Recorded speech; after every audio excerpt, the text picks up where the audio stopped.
Hello guys, কিতা খবর? আশা করি আপনারা সব ভালো আছো। আলহামদুলিল্লাহ, আপনারা সবর দোয়া আমিও ভালো আছি। আজ বহুত দিন বাদে আমি একটা ব্লগ লইয়া আইছি। মানে ব্লগ বানাইতাম, মানে সময় পাই না, 1 নম্বর। আর 2 নম্বর, আপনারা তোর সাপোর্ট পাই না, ও কারণে মানে ব্লগ বানাইবার আর মনেও হয় না। তারপরেও কইলাম আজকে না একটা ব্লগ বানাই, মানে এক জায়গায় ঘুরা যেতাম, হয় আপনারা তোরেও দেখাই। এখন মানে আমি আবার ডিউটিতে আছি, বাট এখন প্ল্যান বানাইলাম যাইতাম, মানে আজ ডিউটিতে যাইতাম। ডিউটি করবারও জানে না, এমনি গেস্ট টুস নাই হোটেলও।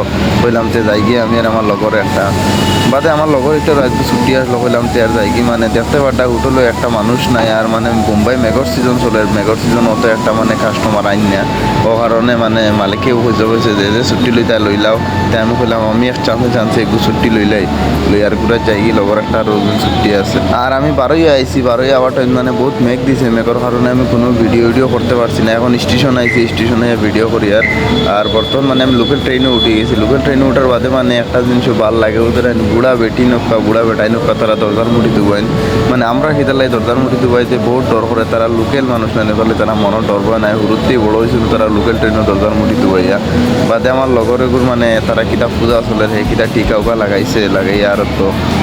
আর মানে আজগুর ব্লগ অত আনু আমি মানে মেঘর লাগে কোনো শ্যুট লইতে পারছি না। আমি আগর ভিডিও দেখাই আপনারা, আমি খানো ঘুরাতে গেছিলাম।